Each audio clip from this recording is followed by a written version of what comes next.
నమస్తే.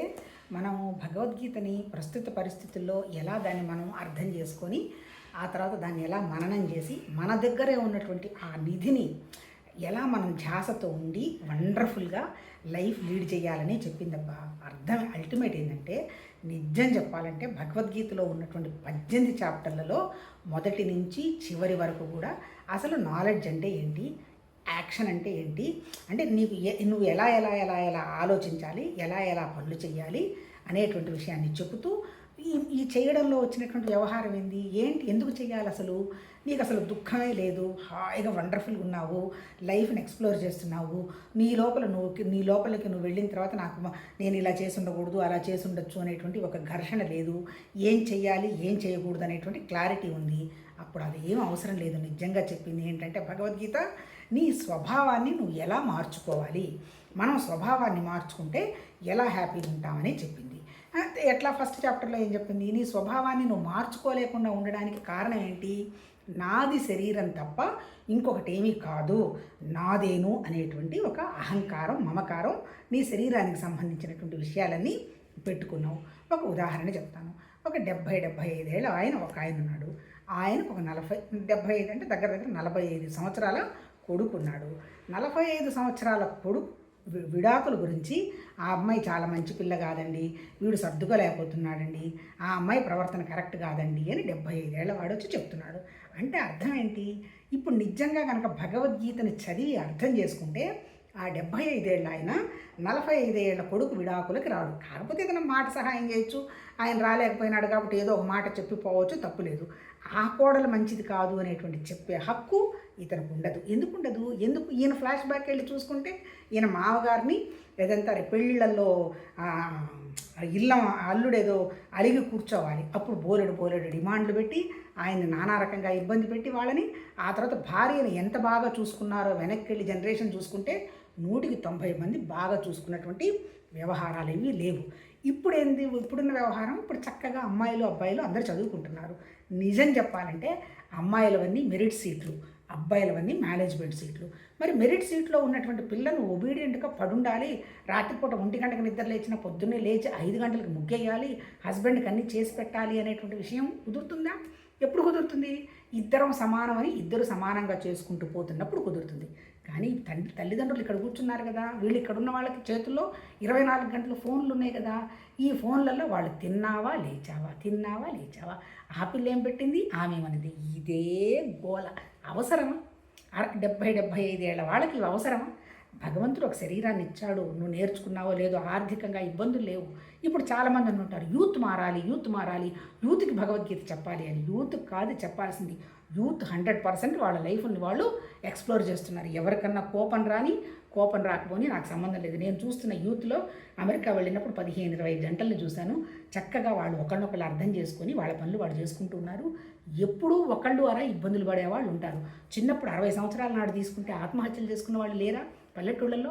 మాకు తెలిసి రోజు గోలగోల చేసేవాడు. బాగా రిచ్ ఫెలోస్ కూడా వాళ్ళ ఇంట్లో మందు దాగి చచ్చిపోయిన వాడైనా, ఊరేసుకొని చచ్చిపోయిన వాడైనా ఉంటాయి. ఎందుకంటే ఎవరి మానసిక స్థితి వాళ్ళకు ఉంటుంది. ఈ మానసిక స్థితిలో ఇప్పుడు ఇక్కడ జరుగుతున్నది ఏంటి? పేరెంట్స్గా మనం చేయాల్సింది, పిల్లల్ని బోన్సాయిలాగా పెంచకూడదు. బోన్సాయి అంటే ఏంటి?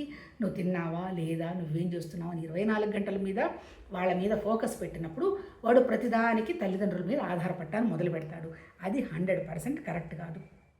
అట్లా ఆధారపడుతున్న భర్తని ఏ భార్య చూసి ఊరుకుంటుంది?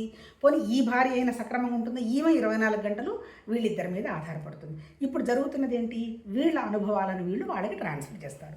ఈ అత్తగారేంటి, ఇప్పుడు నా వయసులో ఉన్న వాళ్ళ అత్తగారులకేంటి, ఆ రోజుల్లో అత్తగారులు కష్టపెట్టుకుంటాడు, భర్త కొంచెం స్వార్థంగా బిహేవ్ చేసి ఉంటాడు, అది ఉంటుంది. ఈ తల్లిగారు ఏం చేస్తుంది, తన అనుభవాలనే ఈ బిడ్డలకి ట్రాన్స్ఫర్ చేస్తుంది. మళ్ళీ ఇక్కడ కొడుకు వ్యవహారం వచ్చేటప్పటికి ఎట్లుంటుంది? కొడుకు దగ్గరకు వచ్చేటప్పటికేంటి, అమ్మాయి నాయన చెప్పిన మాట వినదు, నువ్వు అమ్మాయిని జాగ్రత్తగా చూసుకోవాలి, లేదు జాగ్రత్త చూసుకోవాలి, కనిపెట్టుకొని ఉండాలి, ఆ అమ్మాయి మీద వాళ్ళ అమ్మా నాన్న పెత్తనం లేకుండా చూసుకోవాలని ఈ తల్లిదండ్రులు ఆ పిల్లలకు చెప్తారు అని నేను అనను. కానీ ఈ చెప్పినవి వినకుండా ఉండేటువంటి సంస్కారం, కేపబిలిటీ పిల్లలు అలవాటు చేసుకోవాలి. పెళ్ళి నీది, నీకు 30 ఏళ్ళు వచ్చాయి లేదా 25 ఏళ్ళు వచ్చాయి, నిన్ను నువ్వు మేనేజ్ చేసుకోలేని వాడివి, ఇంకా వేరే వాళ్ళని ఏం మేనేజ్ చేస్తావు? అట్లాగే పెద్దవాళ్ళు కూడా ఎంతవరకు ఉండాలో అంతవరకు పిల్లలతో ఉండాలి. అంటే వాళ్ళ ధ్యాస వాళ్ళ నిధి మీద ఉండాలి. నిధి అంటే ఏంటి? నా దగ్గర ఈ జీవితం ఉంది అంటే భగవతత్వం ఉండబట్టి నా దగ్గర ఉన్నది. అందుకని ఇప్పుడు శరీరానికి సంబంధించిన విషయాలన్నిటి మీద నాకు ఫోకస్ అవసరం లేదు. ఇప్పుడు బోలెడు కోట్ల డబ్బులు ఉంటాయి, ఏం చేస్తావు? ఇప్పుడు 15 లక్షల వాటర్ బెడ్లు వేసుకుంటావు. 70 ఏళ్ళకి ఉండకూడదని కాదు, ఉంటారు. 70-80 ఏళ్ళకి కూడా లైఫ్ని సుఖంగా జీవించవచ్చు, తప్పేం లేదు. కాకపోతే ఏంది, అదే అదే అదే అదే అనేటువంటి వ్యవహారంలో నుంచి నువ్వు బయటపడాలంటే నీ ఆలోచన విధానం మారాలి. అంటే ఏంటి, నువ్వు ఫ్లాష్ బ్యాక్ వెళ్ళి నువ్వు ఎలా ఉన్నావు అనేటువంటి విషయాన్ని మనం కనుక ఒకసారి అవగాహన చేసుకుంటే యూత్ ఏదో మారాలి అనేటువంటి భావనలో నుంచి బయటపడతాం. ఇప్పుడు నేను ఇక్కడ చెప్పదలుచుకున్నది ఏంటి, భగవద్గీత చెప్పింది దేవుడి గురించి ఏమీ చెప్పలా. మన స్వభావాన్ని మనం ఎలా మార్చుకుంటే, మన గుణాలను మనం ఎలా మార్చుకుంటే, మన లక్షణాలను మనం ఎలా మార్చుకుంటే, అప్పుడు మనం ఎంత హ్యాపీగా మనం భగవతత్వ అనే మన విషయాన్ని మనం గ్రహించి మన లైఫ్ని వండర్ఫుల్గా ఎక్స్ప్లోర్ చేస్తాం. ఏం చెప్పింది భగవద్గీత? ఇప్పుడు ఏం చెప్పాడు అర్జునుడు? నా వల్ల కాదు, నేను యుద్ధం చేయలేను, నా బంధువులంతా చచ్చిపోతారంటే ఏంటి, కనపడి ప్రపంచంలో ఉన్న బోలెడు మందిని చంపేసి వచ్చాడు. నాగలోకానికి వెళ్ళాడు, చంపాడు. ఆ తర్వాత దేవలోకానికి వెళ్ళాడు, చంపాడు. ఇంతమంది చచ్చిపోయినారు. కానీ ఈ మహానుభావుడికి యుద్ధభూమిలోకి వెళ్ళిన తర్వాత, క్షత్రియుడిగా జన్మ తీసుకున్న తర్వాత, ఇప్పుడు నా వాళ్ళని నేను చంపలేను అంటాడు. ఎందుకు చంపలేనంటున్నాడు? వాళ్ళంతా నా వాళ్ళు అనేటువంటి భావం ఉండడం వల్ల. ఇప్పుడు భగవద్గీతలో ఏంటి, ఇప్పుడు మన కూతురు మనకి ఎన్నైనా చేయొచ్చు, మనకేం తప్పు లేదు. కానీ మన కోడలు వచ్చేటప్పటికి ఏమీ చేయకూడదు. మరి నువ్వు ఒక్కసారి పోలిక లేకుండా రెండు కలిపి చూసుకో. నీ కూతురు 1 గంటకే నిద్రలేస్తుంది, నీ కోడలు 1 గంటకే చేస్తుంది. నీ కూతురు భర్త కలిపే పని చేసుకుంటున్నారు, నీ కోడలు భర్త పని కలిపి చేసుకుంటున్నారు. మరి కోడలికి సంబంధించిన విషయం వచ్చేటప్పటికి నా కొడుకు కష్టపడుతున్నారు, కూతురికి సంబంధించేటప్పటికి నా కూతురు కష్టపడుతుంది. మరి ఇవన్నీ ఏంటి, బాధ్యతలు. ఇవన్నీ మంచిగా ఉన్నప్పుడు మాత్రమే మనిషి సుఖంగా సంతోషంగా ఉంటాడు. గుడ్నెస్ లేని చోట ఆనందం ఉండేటువంటి క్వశ్చనే లేదు. ఎందుకు లేదు? మనందరికీ మనస్సు ఉంది. ఈ మనసుకు మంచి చెడు అనేటువంటి విషయం చెప్పటానికి లోపల సాక్షిలాగా ఒక భగవతత్వం ఉన్నది.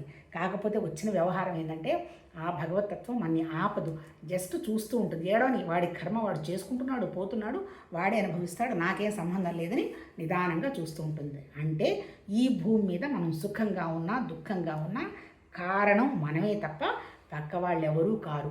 పక్క వాళ్ళు కారణం కాదు అనేటువంటి విషయం మనకి ఎలా తెలుస్తుంది? విజ్డమ్ ఉన్నప్పుడు తెలుస్తుంది, జ్ఞానం ఉన్నప్పుడు తెలుస్తుంది, ఆలోచన విధానం ఉన్నప్పుడు తెలుస్తుంది, మన స్వభావాన్ని మంచిగా మార్చుకున్నప్పుడు తెలుస్తుంది. అంటే భగవద్గీత చెప్పిందంతా ఏంటి, నీ స్వభావాన్ని మంచిగా మార్చుకో. నీ దగ్గర ఉన్నటువంటివి ఏంటి అర్జున? 3 గుణాలు ఏడిచినాయి నీ దగ్గర. సత్వగుణం ఉంది, తమో గుణం ఉంది, రజోగుణం ఉంది. ప్రతి మనిషి దగ్గర ఈ స్వభావమే ఉంది. తమో గుణం అంటే ఏంది? నేను శరీరం తప్ప ఇంకొకటి కాదనేటువంటి భావం ఎప్పుడైతే పెట్టుకుంటాడో, నేను సుఖపడాలి, నేను నిద్రపోవాలి, నేను తినాలి అని చేసిన తప్పులే చేసుకుంటూ పోతాడు.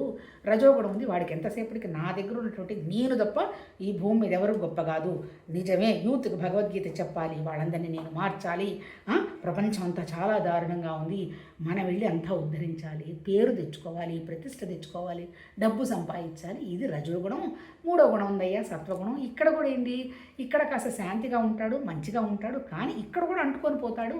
ఏది దేవుడో దైవత్వమో ఇదే కరెక్ట్ అని మళ్ళీ ఇక్కడ ప్రాసెస్ చేస్తుంటాడు.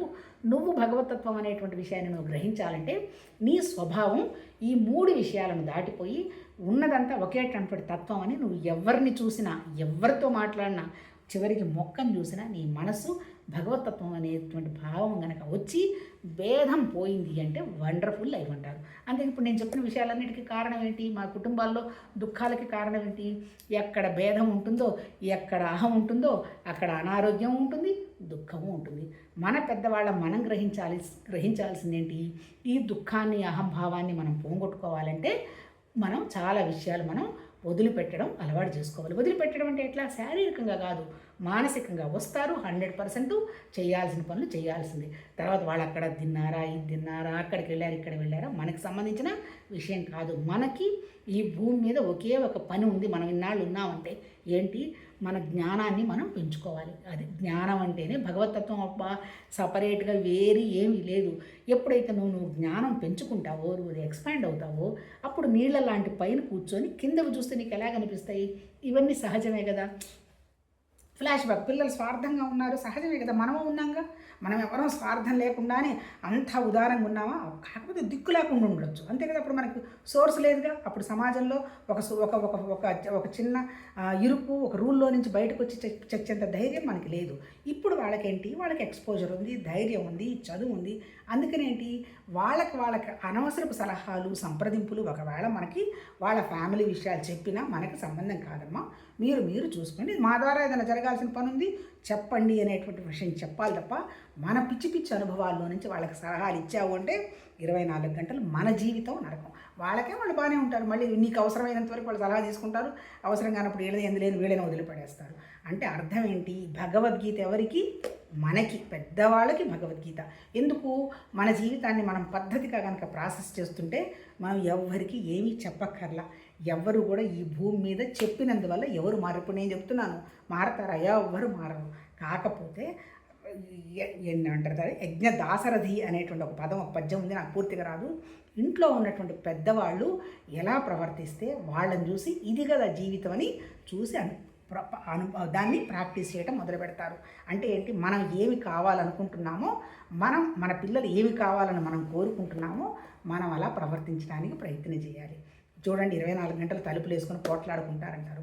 మనం చేస్తున్నది అదే కదా. మరి వాళ్ళు పోట్లాడుకోకుండా ఎలా ఉంటారు? మనం పోట్లాడుకోకుండా, ఒకవేళ చిన్నప్పుడంతా పోట్లాడుకున్నా ఇప్పుడు వాటిలో నుంచి బయటపడాలి. ఒకళ్ళని ఇంకేం అర్థం చేసుకుంటారు, కనీసం ఒకళ్ళని ఒకళ్ళు వాల్యూ ఇవ్వడం మొదలుపెట్టాలి. మనకంటే ఒక్కరోజైనా పెద్ద మాట్లాడేటప్పుడు ఇది మాట్లాడచ్చా, మాట్లాడకూడదని భార్య గ్రహించుకోవాలి. మనకంటే 2 రోజులు చిన్నైనా క్షమించాలి. నాకంటే చిన్నది, తప్పు తెలియదు అని క్షమించగలగాలి. మరి ఈ స్థితి నీకు రావాలి అంటే నీ మానసిక స్థితి నిశ్చలంగా ఉండాలి, నీ బుద్ధి వికాసం చెంది ఉండాలి. ఎలా బుద్ధి వికాసం చెందించుకోవాలని మాత్రమే భగవద్గీత చెప్పింది తప్ప ఎక్కడో స్వర్గం ఉంది, నరకం ఉంది, నేను వాళ్ళు వచ్చి తీసుకెళ్తారు, వీళ్ళు వచ్చి తీసుకెళ్తారు అని చెప్పాల. నీ బుద్ధి వికాసం ఎక్స్పాండ్ అయిందంటే సత్యమేంటి అసత్యమైంది అని నువ్వే గ్రహిస్తావు అని చెబుతూ చివరికి ఏంటి, మోక్ష సన్యాస యోగంలో అర్జునుడి విషాద యోగంలో నా వల్ల కాదు అన్నటువంటి అర్జునుడు లాస్ట్లో అన్ని త్యాగం చేయాలంటే ఏంటి, మన అహంకారాన్ని త్యాగం చేయాలి. అహంకారం అంటే కదా నాది. ఇప్పుడు నీ పిల్లలైతే ఒక రకం, పక్క వాళ్ళ పిల్లలైతే ఒక రకం. నీ మనవరాలు వెళ్ళి ఒక ట్యాప్ తిప్పింది అనుకో, అబ్బా ఎంత ఇంటలెక్ట్ అండి, ఎంత తెలివైందండి అంటావు. అది ఇంకోటి వెళ్ళి కనుక వాడు మామూలు పని చేసిన సరిగ్గా పెంచటం లేదండి అంటావు. అంటే ఏంటి, భేదభావం. ఈ భేదభావం ఎలా పోగొట్టుకోవాలో భగవద్గీత చెబుతూ, అర్జున నీ టెన్షన్కి కారణం నాది అనుకుంటున్నావయ్యా, ఇక్కడ నీదేమీ లేదు, నాకు బోలెడు జన్మలు గడిచాయి, నీకు బోలెడు జన్మలు గడిచాయి, ఇదంతా ప్రకృతి, ఎలానో పోతామన్న దానికి నీకు అంత టెన్షన్ అవసరమా? ఇది ఒక చుక్కలాగా ఉంటుంది, పోతుంది, మనకంటే దగ్గర అందరూ పోతున్నారు. మరి అలాంటప్పుడు నేను ఇక్కడ ఉంటాననుకొని నువ్వు ఎన్న అనవసర విషయాల్లో నువ్వెందుకు వేలు పెడుతున్నావు? హాయిగా నీకు ఇచ్చిన పనిని 100% చెయ్యి. నువ్వు క్షత్రియుడివి, నువ్వు యుద్ధం చేయాల్సిన లక్షణం నీకుంది, లేకపోతే నువ్వు ఎందుకు రాజు కుటుంబంలో పడతావు?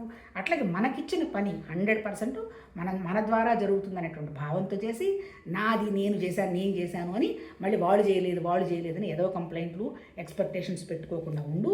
ఎప్పుడైతే నువ్వు అలా ఉంటావో నీ బుద్ధి వికాసం చెందుతుంది. దాని తర్వాత సత్యం గ్రహించడం మొదలు పెడతావు. ఏంటి సత్యం? ప్రకృతి అంతా పోయేది, మరి ఉండేదేంటి?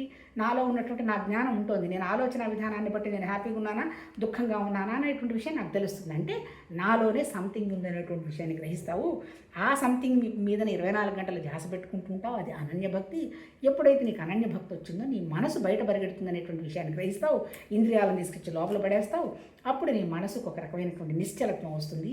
అల్టిమేట్ ఏంటి, మళ్ళీ ఇప్పుడు శరీరం చేసినా, ప్రాణం ఉన్నా, అన్నీ చేసినా మళ్ళీ మనకు రావాల్సినటువంటి జ్ఞానం భగవద్గీతలో చెప్పింది జ్ఞానం గురించే. జ్ఞానం అంటే ఎక్కడ, మన మనసులో ఉన్నటువంటి మన ఆలోచనలు, మన రాంగ్ నోషన్స్, అప్పుడు ఇట్లా ఉంది, ఇప్పుడు ఇట్లా ఉంది, ఇటువంటివన్నీ మార్చేసుకొని అప్పుడు అని తీసి పారేసి, ఇప్పుడు ఏంటి ఇప్పుడు నేనెవరు, నేను దైవత్వాన్ని. మరి నేను దైవత్వాన్ని నేను అప్పుడు అలా ఉంది, ఇప్పుడు ఇలా ఉందని ఆలోచిస్తానా? ఏం ఆలోచించను, భయపడను.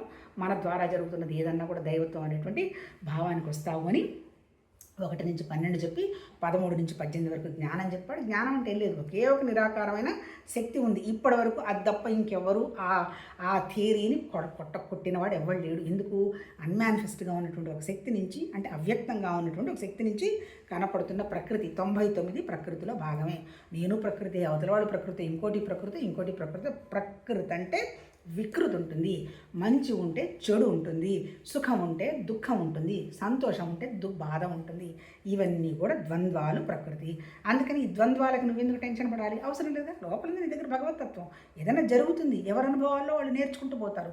మన జీవితాలు ఎట్లానో మనకి మంచి చేసుకున్నామో చెడ్డ చేసుకున్నామో మనకి తెలుసు, అయిపోయింది. మళ్ళీ పోయి వాళ్ళ జీవితాల్లో దూరడం ఎందుకు? వాళ్ళు ఏం చేసుకుంటారో చేసుకుని, ఎందుకంటే వాళ్ళకి ఆ హక్కు ఉంది. నువ్వు చెప్పినా వాళ్ళు ఏం వినరు, వాళ్ళకి ఆ రైట్ ఉంది. ఈ భూమి మీద మనకి ఎవరి మీద హక్కు లేదు. తర్వాత ఇది కావాలి అది కావాలని అడిగేటువంటి విషయం లేదు. అలా ఎప్పుడైతే నువ్వు తెలుసుకున్నావో నువ్వు భగవద్గీతని సక్రమంగా అర్థం చేసుకున్నావో అని అర్థం. కాకపోతే మన సంగతి ఏంది, మనకి ఏదైనా పిసరంత నాలెడ్జ్ వస్తే ప్రపంచానికంతా చెప్పి ప్రపంచాన్నంతా మార్చడానికి పోతాం. అంతకంటే ఫూలిష్నెస్ ఇంకోటి. మరి నువ్వెందుకు చెప్పుకుంటున్నావమ్మా? తోచక 24 గంటల టైం ఉంది నాకు, ఏదో ఒక టెక్స్ట్ వింటాను హాయిగా, నాకు మంచి భావాలు ఈ భావాలు ఎవరికైనా చెప్పినా ఎవరెంతవరకు అర్థం చేసుకుంటారో తెలియదు. అర్థం చేసుకోకపోగా ఆపోజిట్కి అర్థం చేసుకుని మనకి తిట్టపోతారు. ఇప్పుడు ఎవరికి ఇంట్రెస్ట్ ఉంటే వాళ్ళు చూస్తారు, అంతే తప్ప కేవలం ఇది నా కోసం తప్ప ప్రపంచాన్ని ఏదో ఉద్ధరించడానికో నేనేదో అందరిని మారుస్తున్నానో, అందరు వినాలో, నాకు లైకులు కొట్టాలో ఇలాంటివన్నీ లేవు అనేటువంటి విషయం నీకు ఎప్పుడు తెలుస్తుంది? ఈ భౌతికంగా ఉన్నదంతా వస్తుంది, ఉంటుంది, వెళ్ళిపోతుంది. ఎవరి మీద ఎవరి ప్రభావాలు ఏముండవు. కాకపోతే చూసి నేర్చుకోవచ్చు. ఇప్పుడు నేను ఇలా చెప్పగలుగుతున్నాను, అర్థం చేసుకుంటున్నాను, మన లైఫ్ని మనం హ్యాపీగా ఎక్స్ప్లోర్ చేసామంటే కారణం ఏంటి?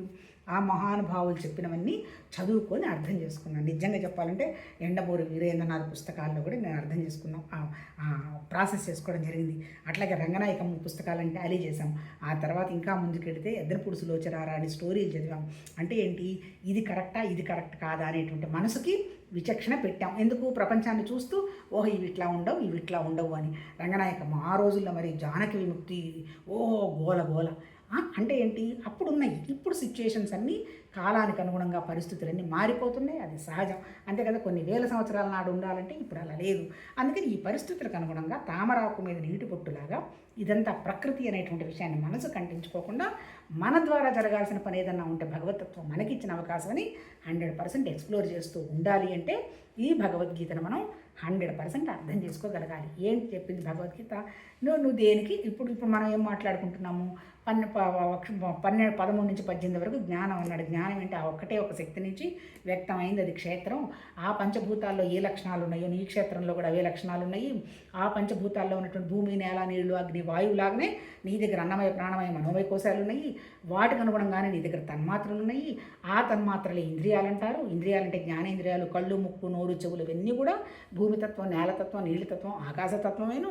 కాకపోతే నీ దగ్గర ఇంకొక జీవ చైతన్యం ఉంది, అది భగవతత్వం ఇచ్చినటువంటి చైతన్యం. అంటే ఏంటి, సృష్టి వ్యక్తమైంది, ముందు ప్రాణంతో వ్యక్తమైంది, ఆ తర్వాత నీ బుద్ధికి తెలిసింది.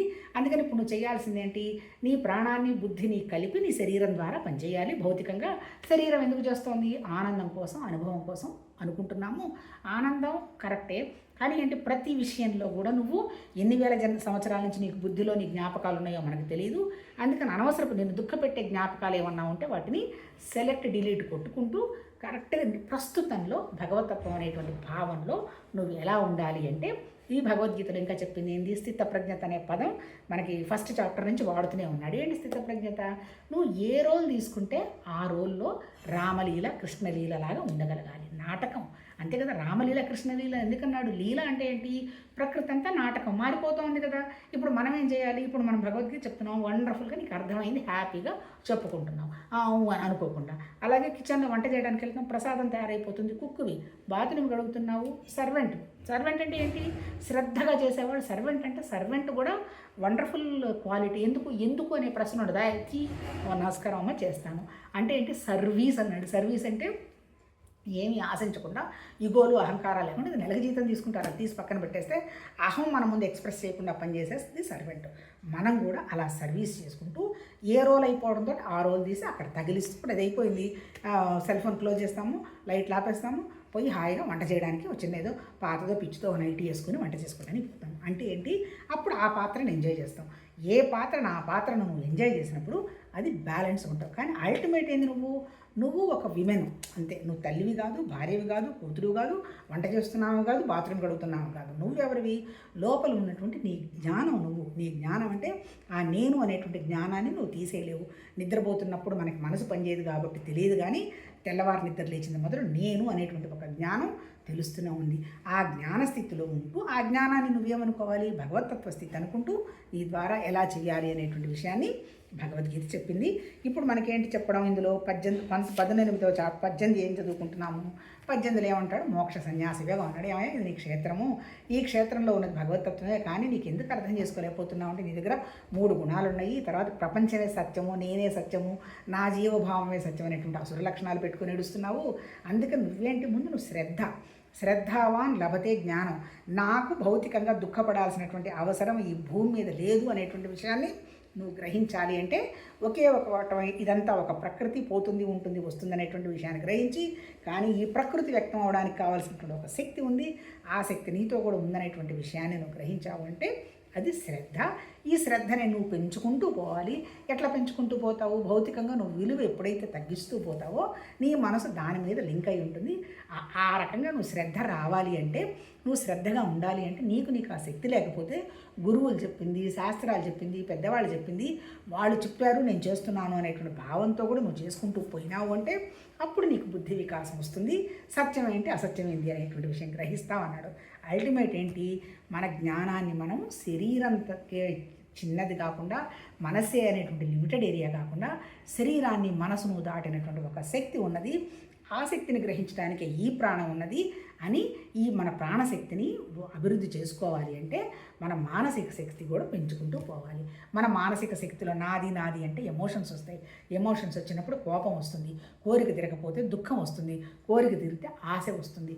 అప్పుడు దాంట్లోనే ఒక కుకూన్ అంటే ఒక సాలెగూడులాగా చుట్టుకుంటూ పోయి చివరికి ఈ గూడుని విప్పుకోలేని పరిస్థితికి వెళతావు. అందుకని ముందు నీకు ఈ కోరిక వచ్చినప్పుడు ఇది నాకు అవసరమా, భవిష్యత్తుకి ఇది పనికొస్తుందా కాదా అనేటువంటి విషయాన్ని నీ ఆలోచనతో కనుక నువ్వు గ్రహించావు అంటే అప్పుడు నువ్వు బ్యాలెన్స్గా ఉండడం స్టార్ట్ చేస్తావు.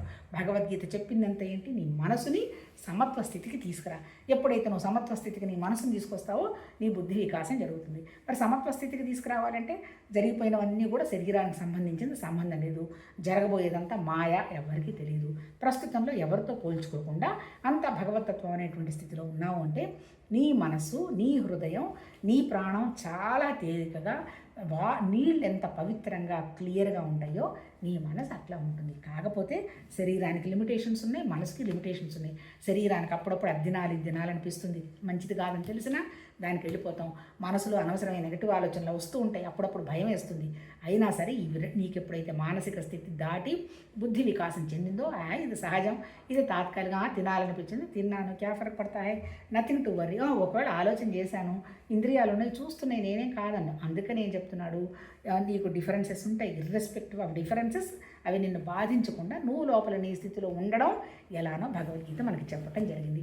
అంటే ఏంటి, మన మనసు మీద మనం పనిచేసుకుంటూ చెదారం అయినటువంటి విషయాన్ని లోపలికి తీసుకోకుండా వాటిని బయటపడేస్తూ హాయిగా ఉన్న ఒకే ఒక స్థితిలో మనం ఉండడం, మెయింటైన్ చేయడం, దాన్నే కండిషన్ అంటారు. కండిషన్ అంటే ఏం లేదు, నేను భగవతత్వ స్థితిలాగా నిశ్చలంగా ఉన్నానా, ఈ భౌతికమైనటువంటి అనవసరపు ఆలోచనలు పెట్టి నా ఎనర్జీ వేస్ట్ చేసుకుంటున్నానా అని గ్రహించాల్సింది మనమే. ఎలా గ్రహించాలి అనే భగవద్గీత మనకు చెప్పడం జరిగింది. ఇప్పుడు ఇక్కడ ఏం చెప్తున్నాడు, ఈ మోక్ష సన్యాస యోగంలో మోక్షం అంటే ఏంటి, మోక్షం అంటే ఏం లేదయా, నీకు లిబరేషను, నీ దుఃఖంలో నుంచి నీకు వచ్చినటువంటి లిబరేషన్ అంటే ఏంటి, అది నీ మోక్షం. ముక్తి అంటే ఏంటి, ఈ బంధాల్లో నుంచి నువ్వు బయటకు వచ్చావు అంటే ముక్తి. నీ బంధం ఏంటి, నీ శరీరం, నీ ప్రాణం, నీ మనసేక బంధం. ఈ 3 దాటిన స్థితి నాలో ఉన్నది అనుకున్నప్పుడు ఈ మోక్ష ఈ బంధాలు నిన్నేం చేయవు. అప్పుడు నువ్వు మోక్ష స్థితిలో ఉన్నట్టంటే నువ్వు లిబరేట్ అయ్యావు. ఎక్కడ లిబరేషన్, మళ్ళీ నీ మనసును దాటినటువంటి జ్ఞానస్థితిలో నీకు లిబరేషన్. దాన్నే ఎక్స్పాన్షన్ అంటారు, దాన్నే ఇవల్యూషన్ ఆఫ్ కాన్షియస్నెస్ అంటారు. ఇంక పెద్ద పదాలు ఏమీ లేవు. మళ్ళీ చాలామంది మూలం అంటున్నారు. మూలం అంటే ఏంటి, నిరాకారమైనటువంటి శక్తి. ఎక్కడుంది ఆ మూలం, నీ దగ్గరే ఉంది. నువ్వు కూడా నిరాకారమైనటువంటి శక్తితో నువ్వు కనెక్ట్ అయిన దానివే కదా. మూలం మళ్ళీ ఎక్కడ సపరేట్ ఉంది, నీ దగ్గరే ఉంది. కాకపోతే నేను మూలం అనేటువంటి విషయం మర్చిపోయి నేను శరీరం అనే విషయాన్ని గట్టిగా పట్టుకున్నాం. మరి శరీరాన్ని నేను వదలక్కర్లేదు, హిమాలయాలకు వెళ్ళక్కర్లేదు, ఆస్తులు ఎవరికి రాసి ఎక్కర్లా. ఈ శరీరం తాత్కాలికమైనది, ప్రకృతి అనేటువంటి విషయం నీ మూలంలో ఉన్నటువంటి నీ జ్ఞానానికి చెప్పుకుంటూ ఉండడం. అనుకోవడాన్ని బ్రహ్మాకార వృత్తి అన్నారు. అనుకోక మనం చేసేది ఏముంది, దేవుణ్ణి ఎవరు ఇలా ఉన్నాడు అలా ఉన్నాడు అని ఎవరైనా చూసొచ్చి చెప్పిన వాళ్ళు ఉన్నారా? కానీ అది ఉండడం ఉన్నది. ఎక్కడున్నది ఆ ఉండడం? మనతో ఉన్నదనేటువంటి విషయాన్ని మనం 24 గంటలు స్ఫురణ అన్నారు, ఎరుక అన్నారు, జ్ఞానం అన్నారు, గుర్తుకు చేసుకుంటూ ఉండడమే. ఎప్పుడైతే నువ్వు గుర్తుకు చేసుకుంటూ ఉంటావో ఈ భౌతికమైనటువంటి విషయాల మీద నువ్వు ఎక్కువ మనసు పెట్టవు, టెన్షన్ పడవు. అవి ఒకటొకటి నిన్ను వదిలి జారిపోతూ ఉంటాయి. ఇప్పుడు మనం చేస్తున్నది ఏంటి? వాటిని గట్టిగా పట్టుకున్నాం. వాళ్ళు ఏం చేస్తున్నారు, వీళ్ళు ఏం చేస్తున్నారు, ఆ పిల్లలు సరిగా చూసుకుంటున్నారు, ఈ పిల్లలు సరిగా చూడలేదు, వాళ్ళు ఇచ్చిన ఆస్తులన్నీ మనం అక్కడ పెట్టాము, ఇక్కడ పెట్టాము. ఇదే గోల. ఉండని అక్కడ పెట్టి మర్చిపో. మళ్ళీ అవసరమైనప్పుడు ఆ విషయాన్ని గుర్తుపెట్టుకో. ఎందుకంటే భౌతికాన్ని మనమే వదలలేము. ప్రాణం ఉన్నంత వరకు మన దగ్గర జీవభావం ఉంటుంది. ఇప్పుడు అది మోక్షం అంటే, ముక్తి అంటే ఏంటంటే శరీర బంధంలో నుంచి బయటపడటమే తప్ప ఇంకొకటి ఏమి కాదు. పడాలి అంటే ఆ భగవతత్వ ఆలోచనని నువ్వు గట్టిగా పట్టుకోవాలి. అంటే మరి నేనేం కర్మ చేయక్కర్లేదు అంటాడు. చెయ్యక్కర్లేదు కాదు, నీకు కోరిక లేకపోతే నిష్కామ కర్మతో నువ్వు చేసుకుంటూ పోతే నీకు అసలు పని కూడా రాదు. ఎందుకు? నాకు ఆ కోరిక ఉంటేగా నా శరీరం నా ఆలోచన చేసినప్పుడు నా సంకల్పంతో నేను నా పలికి వెళ్తాను. నాకేం అక్కర్లేదన్నో నాకు ఆ పని మాత్రం ఎందుకు వస్తుంది? చాలామంది ఉంటారు, నీకు తప్పదండి విజయాలండి చేయాల్సి వస్తే జరుగుతుందేమో మనకు తెలియదు. కానీ నీకు దాని మీద ఫలం గురించి నీకు ఆలోచన లేకపోతే నీకు కర్మ కూడా వచ్చే క్వశ్చన్ లేదు. కాకపోతే ఏం చెప్తున్నాడు, ఒకవేళ వచ్చింది ఫలం లేకుండా చేసుకుంటూ పోయా, నీ దగ్గర 3 గుణాలు ఉన్నాయి. ఈ 3 గుణాల్లో సత్వగుణ త్యాగం ఎలా ఉంటుంది, రజోగుణ త్యాగం ఉంటుంది ఎలా ఉంటుంది, తమోగుణ త్యాగం ఎలా ఉంటుంది, వాడి త్యాగాలు చేయాల్సి వస్తే ఈ గుణాలు ఉన్నవాడు ఎలా త్యాగాలు చేస్తాడు, వాడు ఎలా ఆలోచన చేస్తాడు అని చెప్పేసి నిన్న మనం ఏం చెప్పుకున్నాము. ఈ భగవతత్వానికి వెళ్ళడానికి కొన్ని క్వాలిఫికేషన్స్ కావాలి. ఏంటవి? 51, 52, 53 అనుకుంటా. ఇంద్రియాలను కంట్రోల్ పెట్టాలి, మనసును కంట్రోల్ పెట్టాలి, లక్షణం అలవాటు చేసుకోవాలి, ఎవరి మీద ద్వేషం లేకుండా ఉండాలి, ఉన్నదంతా భగవతత్వం అనేటువంటి భావంతో ఉండాలి. ఇలా ఉన్నప్పుడు నువ్వు ప్రమోట్ అవుతావు. అంటే ఏంటి? నీ స్వభావాన్ని నువ్వు చిన్నగా తమోగుణం నుంచి రజోగుణం నుంచి సత్వగుణానికి మార్చుకొని చివరికి 3 గుణాలు సమానమే కదా ఇవే అనేటువంటి విషయంగా నువ్వు వెళ్ళాలి అనేటువంటి విషయం ఈ చాప్టర్లో చెప్తూ మళ్ళీ ఈ భగవాన్ ఏమంటాడు, తమోగుణం వాడు నాకు తక్కువ కాదు, వాడు పిచ్చి పనులు చేసినంత మాత్రాన వాడు చెడ్డవాడు కాదు, రజోగుణం వాడి పనులు చేసినంత మాత్రాన వాడు చెడ్డవాడు కాదు, సత్వగుణం చేసినంత మాత్రాన వాడు అచ్చుముడు నా కోసం వచ్చినవాడు కాదు. ఎవరు ఏ పని చేసినా వాడి స్వభావానికి అనుగుణంగా చేస్తారు. అన్ని పనులు సహజమే. బాత్రూములు కడిగినంత మాత్రాన వాళ్ళు తక్కువ వాళ్ళు కాదు, లేదంటే పోయి భగవద్గీతలు బోధించినంత మాత్రాన వీడు గొప్పవాళ్ళు కాదు. అందరూ పరమాత్మ తత్వంలో సమానమైన విషయం చెప్పగలిగే వాళ్ళు ఎవరుంటారబ్బా? మన ఋషులు ఉన్నారు. వాళ్ళు ఏం చెప్పారు? ఎవ్వరు తక్కువ అని చెప్పలే. కులాలు మతాలు వాళ్ళు విడగొట్టల. ఈ స్వార్థమైనటువంటి మనిషే వాళ్ళ లాభానికి అనుగుణంగా చేసుకుంటూ వచ్చాడు. చాలామంది అంటారు కులాలు బొలాలు అంటారు. మరి ఇళ్లలో ఒకళ్ళనొకళ్ళు ఎందుకు సతాయించుకున్నారు ఆ రోజుల్లో? మరి ఆ కులం వాళ్ళు వాళ్ళని చాలా బాగా చూసుకోవాలిగా, మరి అక్కడేం చూసుకోలేదుగా. అంతే కదా, కొంతమంది వచ్చి ఉంటున్నారు, మమ్మల్ని ఇలా అణిచారు అలా అంటున్నారు. అణిచినప్పుడు మీ ఇంట్లో మీ 90, 100 మంది మీరందరూ బాగున్నారా? ఏం బాగుండరబ్బా. ఎందుకు? జీవుడి లక్షణమే స్వార్థం. పెద్ద చేప చిన్న చేప మింగుతుంది. పెద్ద చేప చిన్న చేపగా మింగకుండా ఉండాలి అంటే మనం ఆ జ్ఞాన స్థితికి మనం వెళ్ళాలి. అలా వెళ్ళిన దాకా మనిషి అనేవాడికి దుఃఖం తప్పదు. ఎప్పుడు ఈ ఆలోచన విధానం ఇలా ఉన్నంతకాలం ఉంటుంది.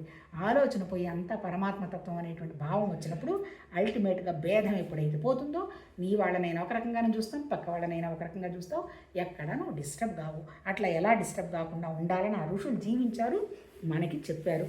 ఇప్పుడు ఏం చెప్తాము? నిన్న అలా ఎలా ఉండే క్వాలిఫికేషన్స్ గురించి నిన్న మాట్లాడుకున్నాం కదా. తర్వాత మళ్ళీ నిన్న ఏం చదివాము? నిన్న ఒక యోగి ఉంటాడు, వాడు సమత్వ స్థితిలో ఉండడం జరుగుతుంది. ఎక్కడైతే సమత్వ స్థితిలో ఉంటాడో వాడు దేన్ని కోరుకోడు, కాంక్షించడు అంటాడు. కోరిక ఉన్న చోటే కదా సమత్వ స్థితి ఉండదు. నాకు ఏ కోరిక లేదన్నప్పుడు ఏది ఇస్తే ఏమ్మా ఏం తింటాం అన్నాడు. ఏది ఉంటే అది పెట్టమ్మా ప్రసాదంలాగా తింటాం అనుకున్నాము. నాకు అది కావాలి ఇది కావాలన్నప్పుడు నాకు కోపమే వస్తుంది. నేనే ఏదైనా పెట్టు ఉన్నప్పుడు వాళ్ళు ఏది పెట్టినా నేను తింటాను కదా.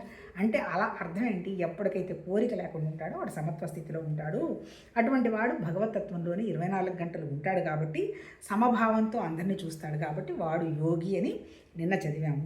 ఆ తర్వాత ఇంకొకటి చదివి క్లోజ్ చేద్దాం.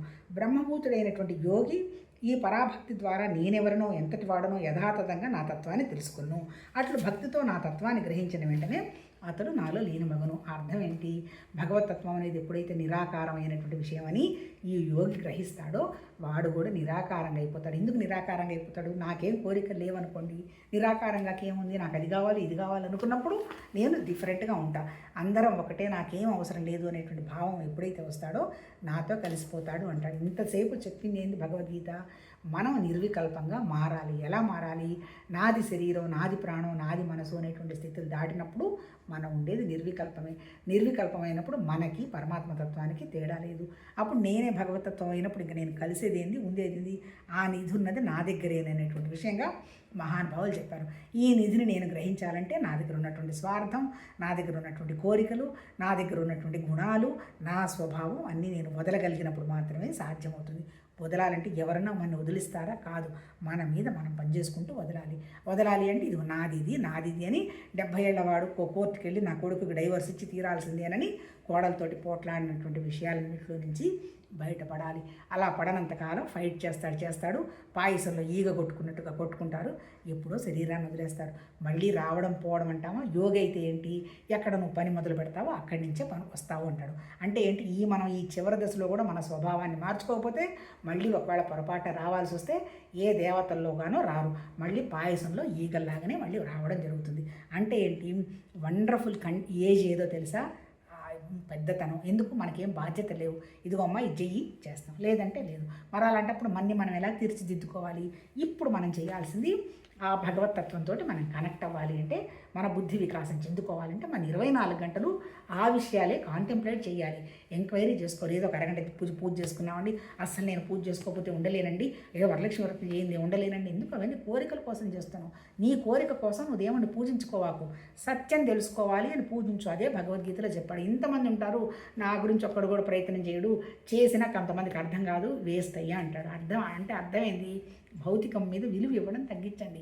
అరగంట పూజ చేసామంటే ఏదో పెద్ద గొప్పగా నేను కాబట్టి మడిగట్టుకొని పూజ చేశాను అని కాదు. దేవుడి కోసం నువ్వు నీలో ఉన్నటువంటి దైవత్వాన్ని తెలుసుకోవటం, నువ్వు ఎంతసేపు నీ టైం పెట్టావు, అనవసరపు విషయాల్లో నుంచి నువ్వు ఎంతవరకు బయటకు వచ్చావు అనేటువంటి విషయాన్ని నువ్వు గ్రహించాలనేటువంటి విషయాన్ని భగవద్గీత చెప్పింది. అలా గనక గ్రహించి ఈ భౌతికం అంతా టెంపరీ, ఇదంతా ఒక ప్రకృతి, క్యా ఫరక్ పడతాయి, ఏమైతే ఏముంది, ఉంటే ఎంత, వస్తే ఎంత, పోతే ఎంత, ఎవడి అనుభవాల్లో నేర్చుకుంటూ పోతాడు. అందరిలో ఉన్నది భగవతత్వమే.